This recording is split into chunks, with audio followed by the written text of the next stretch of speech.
the September 24th meeting of the Beaufort North Regional Plan Implementation Committee to order. And if we could all stand for the Pledge of Allegiance. I pledge allegiance to the flag of America, and to the republic which stands one nation under God, indivisible, with liberty and justice for all. Thank you. Appreciate it. It appears that we do not have a quorum, and I guess as you can see, our meeting minutes go back to May 28th. We have not had a quorum since then. So I would really encourage everybody to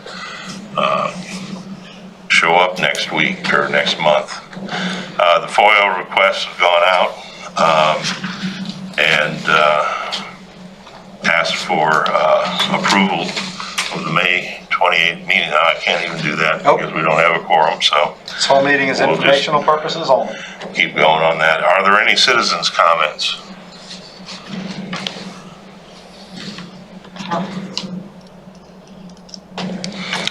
Okay. If you wouldn't mind, let's go around the room and introduce ourselves, I guess, like we normally do. Okay. Robert Merchant, Acting Director of Beaufort County Planning and Zoning Department. Jenny Kozak, former Planning Director of Low Country Council of Governments, and I'm still on a contract on the MIR project, the Resiliency Project, and I'm also on the County Transportation Committee and the board of the Beaufort Museum. So I have various reasons for Libby Anderson, Beaufort County Planning. Juliana Smith, Long Range Planner, Beaufort County Planning. Matt Garnes, Town Clerk, County Embassy. Stephen Murray, Mayor, City of Beaufort. Joe DeVito, Mayor, Town of Fort Royal. Mike Tomey, MPC. Oh, I'm sorry, yeah. Online? This is Ed Pappas, Beaufort County Planning Commission. This is Jared Fraley, Beaufort County Engineer, Assistant County Administrator of Engineering. Stephanie Rossi, Planning Director at Low Country Council of Governments. Okay. Thank you all very much. I appreciate it. I've been asked if we could flip item number 6 and item number 7. Is there any objections to doing that? No. Seeing none, we'll go ahead and go to item number 7. Reimagine Ribault Road, discussion of the joint Ribault Road master plan. Okay. I had asked Jared Fralix to join us today to talk about this project. We're looking at potential for lining up for a sales tax referendum and additional projects in northern Beaufort County. And this one would be a joint effort with the city, the town, and the county. And so we felt that the Northern Implementation Committee was a good place to kind of introduce the concept and then look at steps if we were in agreement to move forward. So, Jared, did you want to provide some background? Thank you guys for allowing us to come talk to you and specifically about this project. Before I kind of get into the concept, I want to kind of talk about how we got to this. I think everybody's heard of this so far. I know I've been talking about it for a few months with both the city and town staff level. But there's a couple things that created this as far as now is the time and the opportunity. And they're all kind of aligning at the same time, which is really great from a planning perspective. But we have about 3 or 4 different things coming together concurrently. So obviously we had the comprehensive plan, which is in its final stages, the county comprehensive plan. I know the city and town, they have their plans as well. And then we're working on updating our impact fee schedule, our list of projects. So that's a 10-year horizon as well. So that kind of syncs up real well with the comprehensive plan. We're also currently in a sales tax program that is set to expire next November. So there would be opportunity for another sales tax program if desired. So looking at what projects would fit in on something like that. And then also is the LATS long range plan update. So they're in the 5-year update. So a lot of the projects that have been identified in the past are already on there, but now is a great opportunity, and including Boundary Streets or RIBAUT Road, is already on there, but now is a time to kind of update that and marry all these plans together. So when we talk about I don't know who phrased the name of Reimagined RIBAUT Road, but I think it's catchy and good, and I think that's the name we keep with.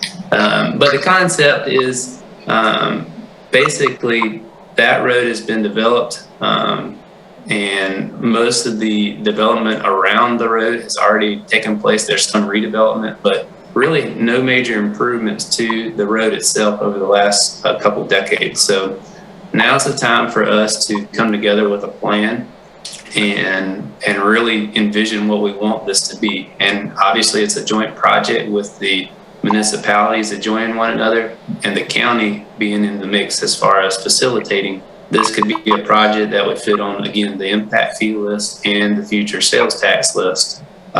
So the county would be involved from those efforts.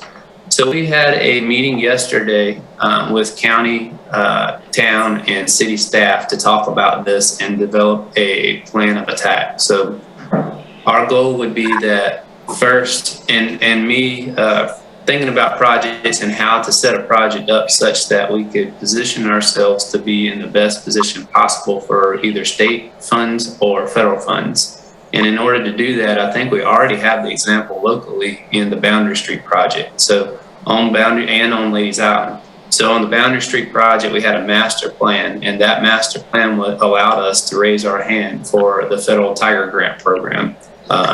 That, along with impact fees and sales tax and TIF financing, all came together to bring that project to life. Same thing on Ladies Island. So there's several plans between you guys and other groups and the city and Ladies Island all together about what was envisioned out on Ladies Island. And then subsequently there was a traffic study that was performed by Stantec. And those two combined with impact fee and sales tax are what moving that project forward currently. We also recently put our name in the hat for a federal grant, the same Tiger Grant, but it's now been rebranded as a RAISE grant. So we just recently applied for that. So using those two models, my hope is that we can come up with an envisioned master plan that marries both the city and the town and their codes together. And then from that, take it to a traffic study component. And then from there, a engineered set of plans and then construction. And by doing that, these are all important steps that when you're applying for federal funds or state funds, it looks really good on the application that you have a master plan, that this is a regional approach.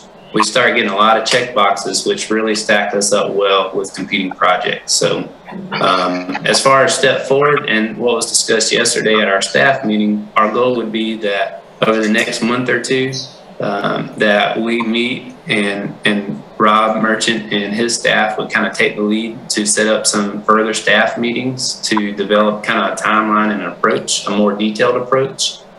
Concurrently, we're also working, the county is working to update our on-call traffic list of engineers and consultants, and potentially, rather than doing an RFQ specifically for a consultant for master planning, there may be a firm that's in that proposed list of project or consultants that has the capacity to do planning and traffic study information. So that may be a way for us to facilitate to kind of kick this thing off sooner than later versus kind of going through the 3 or 4 or 5 month process of a RFQ specifically for a planner. So that's kind of where we are. Our goal is that if we can bring that on, then have the planning option take place first and then the traffic component second or concurrently in some component. and then hopefully be positioned well enough that we can stick our hands up for further funding. So I guess the reimagine part, this is the part that groups, Northern Regional and other groups, we want you guys to help weigh in. What do we want? Do we want medians? Do we want sidewalks? Do we want pathways? Do we want a diet? Do we want added lanes? All that's, do we want buildings up on the street? All that's the reimagine part. Do we want the power lines undergrounded? That fits into resiliency and a couple other things. So the painting hasn't been painted at all, so we can paint whatever picture we want on this reimagined RIBAUT road. And that's it. Unless you guys have questions, I'll gladly take you.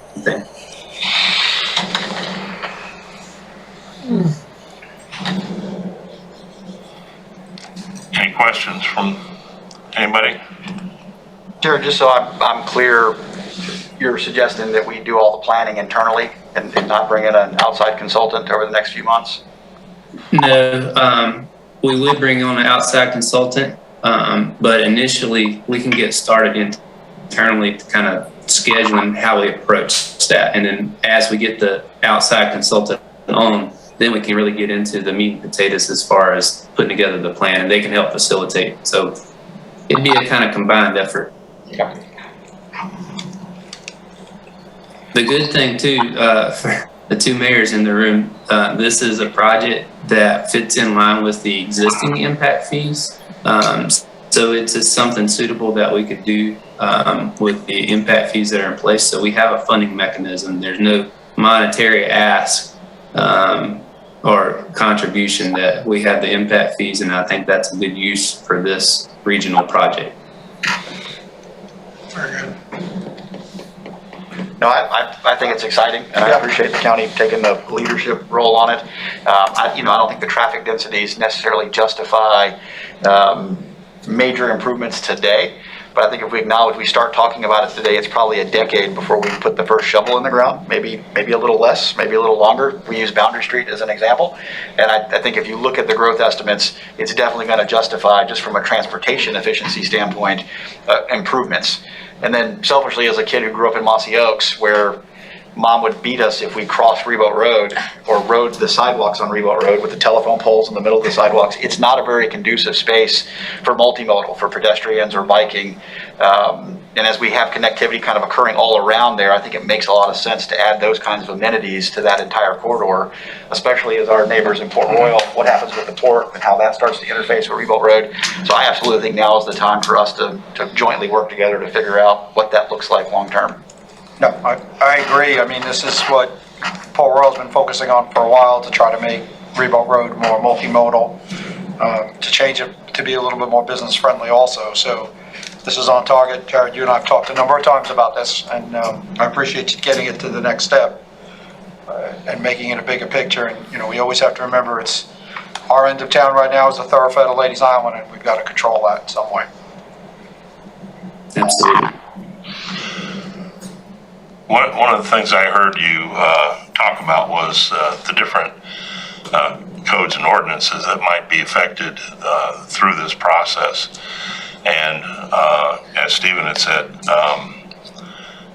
it may take less than 10 years, may take more than 10 years, but I think the impact of the study to show things like setbacks would be important to incorporate as soon as possible once those are decided, because development's going to continue to happen, and I think we need to have codes and ordinances that reflect what the future is going to be for RIBAUT Road on the developments that are actually going to be happening during that same process.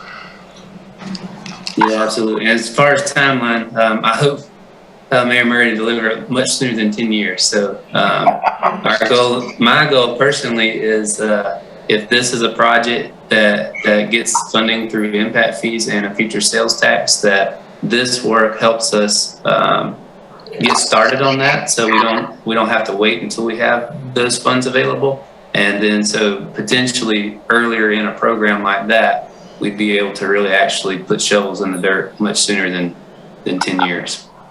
Hey, man, I'm impatient, so I appreciate your optimism, and I hope you're right, you know? Yes. I have a comment from Lolita. It says, as a concerned citizen in RIBAUT Road, is it possible to come up with this much needed plan without getting into the issue of whether a new bridge over to Ladies Island is over? I sure hope not. I sure hope so. I think they're separate issues. I mean, I definitely understand that that thought process, and we can coordinate further with LATS as far as a plan, whether a third bridge is needed or not. I know that's been discussed for a long time. I think there was some preliminary work done on that many years ago, but as we all know, we've had a lot of change and a lot of growth since then. So it could be something that's also looked at. I would probably try to separate the two so one doesn't hinge upon the other. And one might take longer to develop than the other. So it's a good point. Yeah, I certainly think they're two separate issues. Not to discount the need to continue working on Ladies Island to figure out how we meet the challenges of densities that will be allowed, specifically in residential, and continue to promote responsible commercial to help reduce trips over the bridge. But I don't think there's any reason that they need to be combined. The bridge conversation and the RIBAUT Road conversation. I think the RIBAUT Road conversation is enough by itself to be sort of held in isolation. Any other comments from the public? She just says, thank you. I just hope the plan doesn't get bogged down in that issue. So we're, our thought was staff would initiate a meeting and we could start looking at existing plans like the civic master plan and, kind of set up a draft work program and, to start conversation once we start working with a consultant. So we'd like to get started on that as soon as possible. Cool. Very good. We're excited about it. City's on board. Yeah. And as one who makes that trip at least 4 times a day, I certainly would invite a more welcoming drive from. Yeah. Thanks, Derek. Thank you, Jared. All right, sounds great. Thank you all. Okay, we'll move on to item number 6, discussion of the growth boundaries. Okay. This issue was brought up at our August meeting as something that we wanted to, discuss, kind of have a major discussion about, and I'm a little concerned we don't have any council, other than staff, council, or county council representatives. I could provide maybe some background, but as far as a discussion, I don't know whether, I guess I would ask the chair to, or the members who are here, what their thoughts are about moving forward. I would enjoy just maybe an overview, and I would agree. I think we need to have some members from the county here to enter into the discussion, as well as some city staff. So, but if you could just do a general overview, I would appreciate that. Okay. Anybody else? Yeah, I'm fine with that. Great. Okay. I don't know whether I need to stand at the podium or not. I guess. Just come to the table. Yeah. Okay. Well, I guess wanted to start with a little background. This whole reason we're here, and the reason that we have these growth boundaries came out of the Northern Beaufort County Regional Plan, and this is going all the way back to 2006. The county was working with Hilton Head and Bluffton on the Southern Regional Plan, and I think early on, the conversation was, well, now that we have a Southern, we need to start thinking about a Northern. Around that same time, several issues had come up. The town of Port Royal had annexed the Mobley Tract. The city was just in discussion about the Clarendon and McLeod plantations, and then at the same time, Yemassee was talking about annexing Bindon. So that was the environment that we began the Northern Regional Plan in.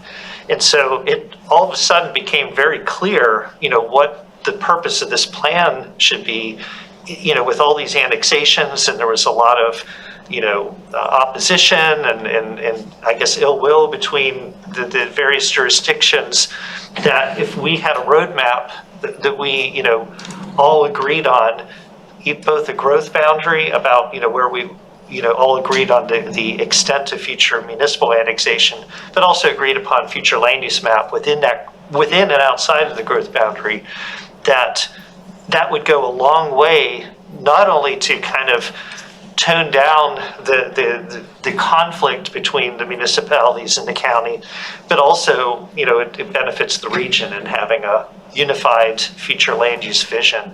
And so that's really what the Northern Regional Plan, the biggest accomplishment, and these are two maps out of that.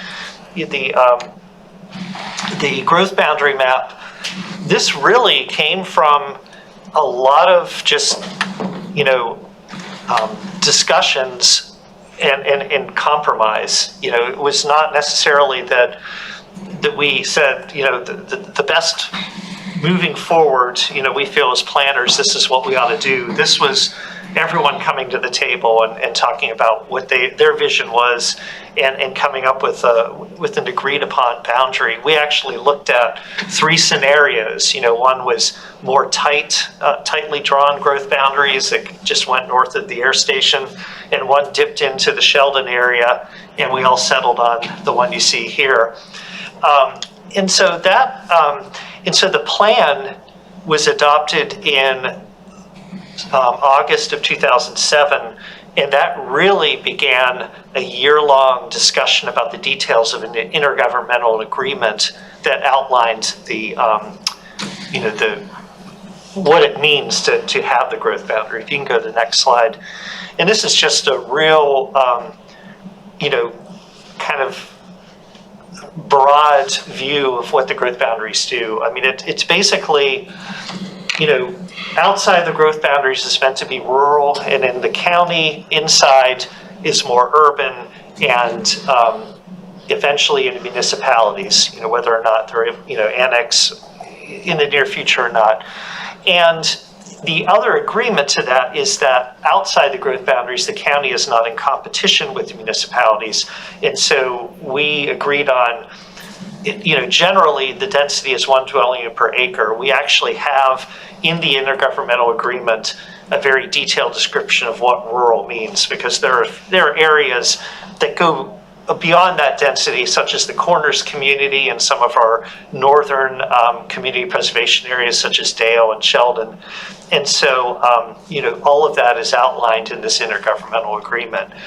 The other thing that we agreed on, if you can go to the next slide, is that, lands contiguous to municipalities should not be rezoned or upzoned. They should be annexed to increase density, so that, it wouldn't be a competition where the county would be like, oh, they came to us first, we'll upzone them. And, we would basically send them to a municipality saying, you are contiguous to a municipality, you need to talk to the city or the town, and then, give the city or the town the right of first refusal. Lands within growth boundaries but not contiguous must explore ways to annex before increasing density through rezoning. And more recently, and I guess within the last 4 or 5 years, there was a assisted living facility on Ladies Island, which was, I think, 3 parcels away from the city. But I remember at that time, Lauren Kelly had worked with those property owners to see if there was any interest in annexation, and we basically exhausted possibilities, wrote to the county, and then we proceeded to work with the CP committee and made some changes to the zoning to allow that to occur. And I don't think that has ever been built. I'm not exactly sure what the status of it is right now, but that's an example more recently of kind of using these principles. And so the other thing is that regardless, we have this mutually agreed upon future land use map. So if the county, if it's determined that there's an upzoning, it's in the growth boundaries, but it's just not practical, we would be following that agreed upon future land use framework in entertaining a rezoning. And so that's kind of the real general, principles that are set with the Northern Regional Plan. And I just kind of looked through, one of the things that we did is upon adoption, if you can go to the next slide, I looked at each of the 3 comprehensive plans were adopted after the Northern Regional Plan. Town of Port Royal has language in there about planning area, and their future land use map corresponds with the growth boundaries of the town. And then also the city, in the next slide, did that. So they adopted the map. And then the county kind of has similar, we adopted the map. You go next slide. With language recognizing the principles of the growth boundary. So this is a real, I think this is a real landmark, action that the 3 of us took. And I think it really is toned down a lot of the, if anyone remembers back to the early 2000s, every time there was an annexation, there was a lot of, ill will back and forth. And, so I think that having this framework, really benefits the region and how I think has really helped us come to the table more cooperatively. So that's kind of an overview. I wanted to move on to the next slide. So the next thing that really affects the growth boundary is that the Ladies Island plan made some recommendations for retracting the growth boundary, and specifically in the Eustis community, the idea was to pull it in to just east of the Walmart site. It would, the land that is annexed into the city, I guess that's Distant Island, and then there's another. Is it Eustis Plantation? I'm trying to remember the name of the other. Lost Island. Okay. Yeah, those would remain in the growth boundaries, but everything else would be on the outside. And then in the northern part of the island, it was retracting the boundary to remove the areas that are zoned rural. And I think as in the discussion, there are a few, I guess, horses that left the barn up there. We have suburban neighborhoods. We have a few PUDs and suburban neighborhoods in that area. But the idea was, let's move that boundary and kind of strengthen that resolve that we're not going to be continuing to upzone in the northern part of the island. And the next slide. And so, right now we have county has a draft comprehensive plan. We have this modified boundary in the plan, but we realize that this is kind of on our to-do list is Northern Regional Implementation Committee to take up this item. The other thing, and Matt Garnes is here from Yemassee, is that, we recognize that the success of this plan really, also we need to recognize the town of Yemassee, and there's been some recent annexations. There was Bindon. And so in our plan, we have this drawn kind of as I would say, a starting point of discussion, but we recognize the town of Yemassee, you're embarking on a comprehensive plan right now, aren't you? Correct. Yeah. And so, what we would like to do is, kind of work with the town and kind of look at a shared vision, where that line falls, whether it goes all the way to the Cumbie River or, those kind of things would kind of work out. But we really see I think that, we could benefit also working together with Yemassee on a shared vision for that area as well. Some of the questions, I guess, for this committee to look at, and I'm just offering these as kind of starting points of discussion, along with Yemassee, well, we have the Ladies Island question, about moving the boundary to be consistent with the Ladies Island plan. I didn't know whether the town of Port Royal, would there be any benefit, or I don't know what your thoughts are in terms of the Broad River, because at the time when these boundaries were drawn, the Mobley Tract was approved for, quite a bit of development, but obviously that now has been purchase your own critical lands and downzoned. So that's something that we may want to look at. I'm just, offering that. And Yeah, I certainly, we could talk about it. I just struggle with reducing the boundary outside of our current annex line, and it's right at the annex line right now. And there's nothing else there to annex into the town inside that boundary, so I just don't know that the need makes sense, but we're certainly willing. We've embraced what's happened with the land that we've annexed onto Lemon Island and turned it into a, Port Royal Sound Foundation. We've worked with them to make sure it's all preserved in the long run. So that would be the concern, but we're open to talk about it.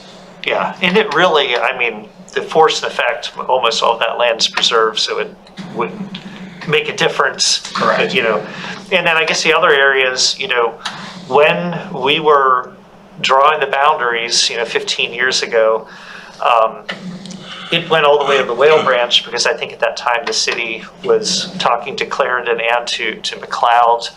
Is that still something we want to keep on there? And so those are kind of things that I think of when we revisit the boundary, maybe some things to look at. I'm sure there are others, but Well, I think from the city standpoint, if you're asking us to forego a fair amount of potential growth and density on Ladies Island, which we've essentially agreed to in the Ladies Island plan, as long as the county meets 3 conditions, of which I think you've only met 1 at this point. I think if we think broadly about the growth that is coming and where we're going to capture that, redirecting that to the northern part of Port Royal Island instead of on Ladies Island makes a lot of sense. Also acknowledging that we have encroachment issues around the air station. yeah. I've read through the Northern Regional Plan again in advance of this meeting, and it struck me as how progressive of a document it is. So for those of you that were participating, thank you, because I do think it gives us a nice sort of foundation and framework. I really like that we've acknowledged that 60% of our land area is going to remain rural. Yeah. It would be interesting 15 years later if we did some analysis to find out where we really are towards that goal, and if we've been able to meet that threshold. But one glaring thing that I think I saw, and if you go back to the land use map, it's still very much a Euclidean map where we're putting residential over here and we're putting commercial over here. And I think in the 15 years since the plan was first created, all 3 jurisdictions have passed a form-based code, and we've taken a much more form-based, mixed-use sort of look at how we're going to capture and manage growth and density over the next many years. And so I don't see that goal of capturing mixed use reflected in the Northern Regional Plan's land use map, although I think the land use map you just showed that's being proposed in the county's new comp plan says residential / mixed use. So it starts to get into that flavor. We kind of see it as this broad overview of, maybe the overall character with, but it could still mean that there are more dense nodes at areas. So it's kind of you're starting out this way, and then when you get into the zoning and actual developments, you're kind of focusing in. Right. But I'll just say, I am nervous and hesitant to say that the growth boundaries, we're going to keep tightening them in, just because we have seen suburban and pretty aggressive densities in the rural areas of certain parts of our northern Beaufort County area. And if you look at the growth projections for the next 20 or 30 years, we have to be able to capture that growth somewhere. But I think philosophically, how do we continue to sort of pack in the density within our existing urban areas while working diligently to make sure we have this green belt? And so I think that's where the conversation between the embassy and all of us come in, right? So we need to be focused on internally to our areas, while I think the Seabrook Sheldon area, how do we work hard to make sure that remains rural over time, and then just have really remarkable connectivity among the urban dense areas. But that's a tough conversation. The density conversation is a tough one to have with residents, right? Yeah. That's a 4-letter word, right, Jenny? How many years did it take to get the first thing done? Actually, The debates on the definition of rural. Oh, yeah, I remember that. Actually, it went faster than we, we moved pretty quick back then. I was surprised. I thought it was going to take much longer. Really? I thought it was going to take much longer. Maybe you and I were involved with that. I was surprised. I was really surprised. The group that came together really knew that something had to be done. Right, I think people wanted to move beyond the, Right. We wanted to move beyond. We wanted to get it done, and I think there's a lot of, like I said, a lot of good came out of this. The conversation about when somebody comes forward and who do they talk to. I think that model has worked almost flawlessly since it was put in place, where the county passes them to the city and the city talks to them. If it doesn't work out, we get them right back to the county. It hasn't delayed any developers. I've never heard any developers being any complaints about that. I sat on the planning commission during the whole time that was happening, and it was never like, they just kept tossing my ball back and forth between two jurisdictions. It was real quick, decisions were made, and we moved the developer along, and I don't want to lose that aspect of it. The boundary is going to be a tough conversation, and the city, with the Ladies Island plan, has the biggest, I think has the biggest voice in this and what needs to be done. We're not talking about moving a lot in Port Royal. Yeah. So our boundary was... So what's the best way to move this conversation forward? Does this mean that we need to revisit, or maybe not revisit, but just take the time to take a look at what the growth boundaries based on the Northern Regional Plan is or was then, and what it's projected to be, and what's the best way to move that forward? Yeah, I mean, it could be, the intergovernmental agreement is a pretty solid document. And so, I think that one of the things we could do is just look through it and make sure we have the latest language, because, when that was adopted, the county, we had our old zoning and development standards ordinance. So there may be things like that. It could be as simple as just scrubbing the language in there and, acknowledging that the growth boundaries are working, as they are. But, or, the questions like, should we revisit a shared future land use map? Should we kind of take a better look at, I think the county, we have, in addition to kind of an overall future land use framework, we identify place types. This area should, develop into a walkable community, and, kind of building on what we have there to further refine, kind of what our vision is, when growth occurs within the boundaries.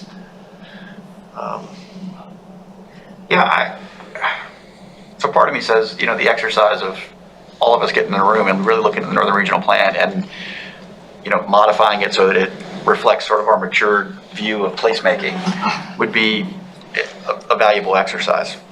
The other part of me says we're all working on our comp plans right now, and those things, I hope, should and need to be included in that exercise. So at the risk of duplication, I'm not sure about a process. What's the right process? I do think we're having those conversations sort of independently. And to me, I think the growth boundaries are the growth boundaries other than the Ladies Island concession. I'll just be candid, politically I'm holding that up because I really want to see the county pass the damn fill ordinance and the overlays. I think those are important, especially the overlay, because I think that is the first sort of acknowledgement of sea level rise and our responsibility to notify folks. I guess it's been kicked back to natural resources. Yes. And that's maybe where some of us need to participate a little bit more to help get it over the hill. Yeah, maybe this group, because we've certainly have had our. We may want to look at how we move that forward, and maybe this group might be a good instrument to do that. Don't I remember this group endorsing that a while back? Oh, yeah. We endorsed it, that it should move forward. We have short-term memory loss, and Well, right, but we did that. yeah, we all did. The county did that too, by the way. They And more of a leadership role. Right. Well, I think for the policymakers, right? I give staffs a lot of credit because I think you guys know where we're going. It's the policymakers you got to drag along with you.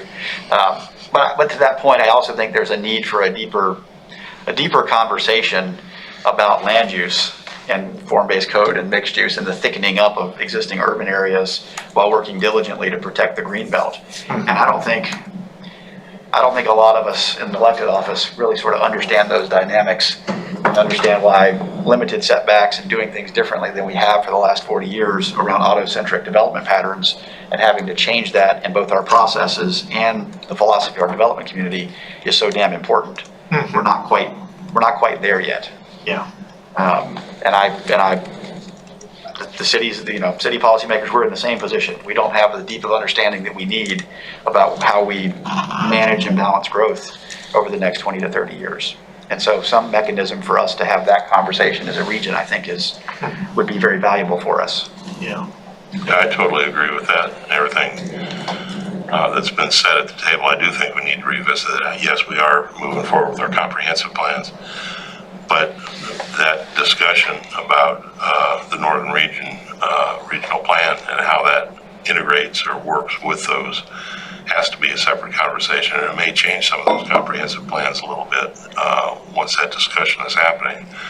I know that they're, just looking at Ladies Island the way I have been, there's a lot of things that are brought into question about the Northern Regional Plan as it was set up and how it really is becoming implemented and how that plays out in the actual more detailed planning of a small area. So I would like to see that happen. I'm not sure whether we're getting close to having finalization on comprehensive plans. So obviously that probably ought to continue to move forward. But a discussion relative to this, I think, would be a good idea. And bringing more expertise into the room, as Mayor Murray has already said, to help deal with the implications of what some of that is and what it becomes would be extremely important. I'll give you an example of Ladies Island. I was thinking about Ladies Island plan. We got 6,000 plus residential units today. Talking about an additional 8,000, more than double the population of Ladies Island in the next 20 to 30 years. And then think about the transportation issues we have that are existing. But what we've done in sort of the Northern Regional Plan and maybe even our comp plans is to say that, anything north of Brickyard Point is what it is. But if we looked at the residential densities that are approved there, you're going to see explosive residential growth in that rural part of Ladies Island. Well, where are all those people going to go to do their grocery shopping and to go in coffee shops and to eat in restaurants? And so, do we have to have that conversation about, are there certain parts of Ladies Island, similar to the corners maybe in St. Helena, where very limited commercial is appropriate? And I know for some residents, that's probably not going to be a popular conversation. But, at the middle and Brickyard Point intersection, is that a place where a coffee shop and a restaurant and a bodega could go to help, again, limit car trips across the island? So it's funny that you mentioned that, because there is a little commercial district on that corner. Yeah. We have a neighborhood activity center, I think is the name. Community commercial. That's the way it's listed as in there. That was envisioned in 2000. Right. And it's interesting but I agree. I think eventually, I would say when I moved to Beaufort County, I lived in northern Ladies Island for 3 months before I bought a house in Port Royal, because it was 5 miles to go anywhere, and I think that eventually having more services up there is going to be beneficial to the residents. And so I'd make the same argument sort of in the northern part of Port Royal Island. Right. Mm-hmm. Right now we sort of said all the residential is going to go up there and we're going to have all the commercial down here. But should the neighborhoods that move up there, should they be more mixed use and compact and have the ability for employment, retail, and housing all within, so they don't have to drive all the way across the damn island to get to a grocery store. And I'm not sure if our zoning is reflective of those goals today. I think our planning documents get there, but Not the zoning. does the zoning and the design standards, do they match? Because that's really where the rubber meets the road, right? Absolutely. We can have these great visions all day long, but if the regulatory framework doesn't align, yeah. All right, well, thank you. Let's, can we keep this discussion, I guess, going until we get to a decision as to how and what we put together for a representative team or group to have these discussions and take a look at the Northern Regional Plan. Okay. Okay. Any further comments or discussion? Any public comments?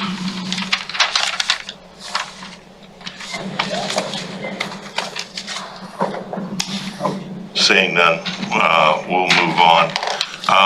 Because we don't have a quorum, and as we've done in the last few meetings, this prioritization list that we have, I would just ask if there's anything anybody would like to bring up on this list at this point for information or input, go ahead and do that rather than going through all of these items, because a lot of the people that are working on some of these items are not even here.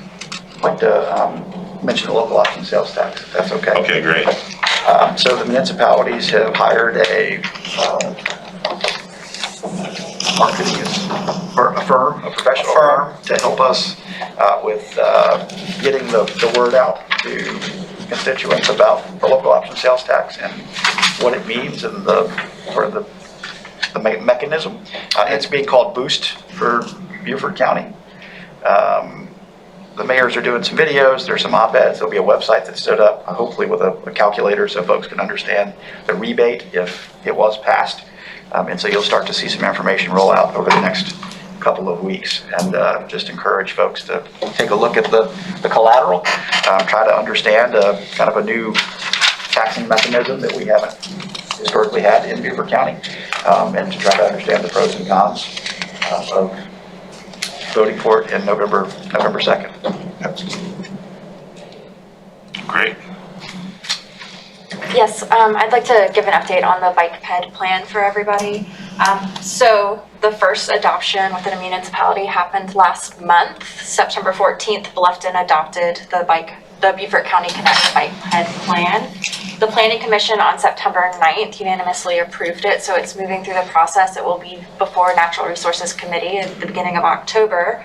And then October is going to be a pretty big month for it, so the City of Beaufort, Port Royal, and Hilton Head are all going to see that coming before committees and work sessions and councils over that month. And then we're working on some final coordination with Hilton Head just to make sure that the pathways listed on Hilton Head have the right timelines for their updates to their CIPs and all of that. So it's moving along. Just wanted to give that update. Thank you. You're welcome. Any other comments on the action items? Nothing at this time. All right, let's move on. I'm sorry I don't have my second. Oh, yeah, here it is. Any roundtable comments?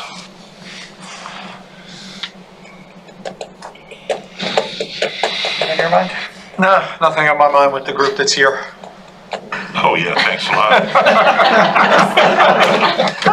Guess that put us in our place. No, I don't want to waste time on things that may or may not be,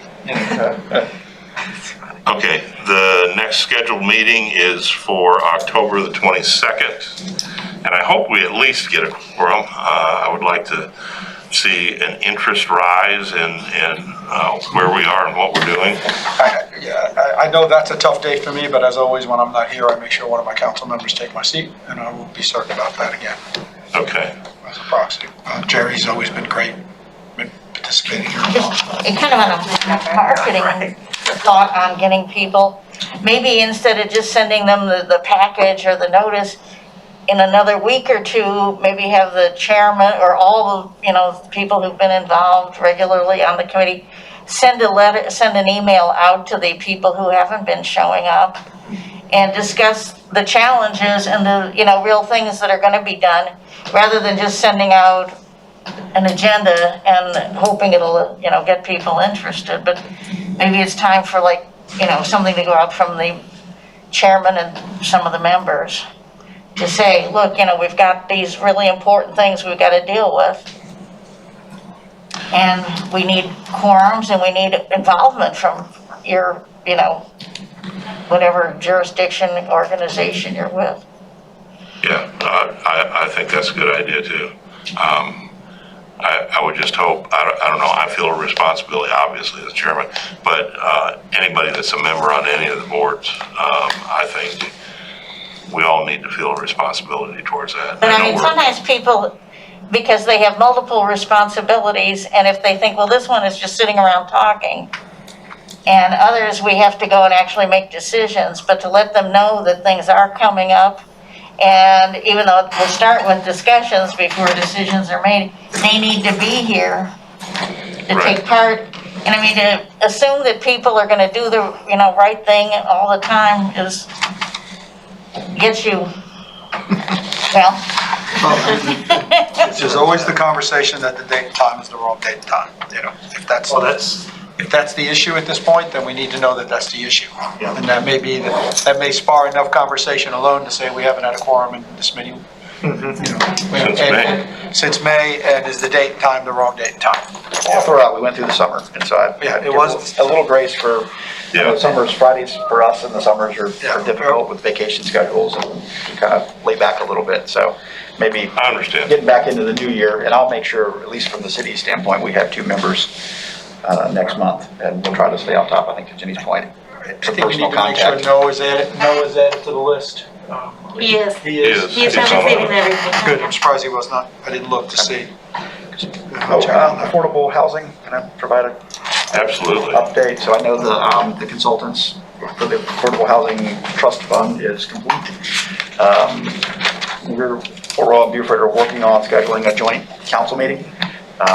We try to do one every quarter, but with COVID, we've kind of fallen off of that schedule. We're trying to get one back on the books, and we're going to ask Administrator Greenway to come and give a presentation. So we are trying to move that forward and really understand the right structure of workforce and affordable housing in the region. So I would definitely like to hear that. okay. And on a side note, I'd like to get together with both of you at some point in time and go over the planning process that I've been looking at on Ladies Island and get some of your input to it. You know how I feel. I have some new things to show you. Okay. Regardless, and I'm not talking about the funding of a consultant. I'm talking about the planning, where we are with the planning process right now. Anytime. We could possibly add that to the joint list, to the meeting. No, let's do it together, let's do it on site. Okay. All right. Motion for adjournment. Or adjourn. Adjourn. Thank you very much. I appreciate people. Thanks for that.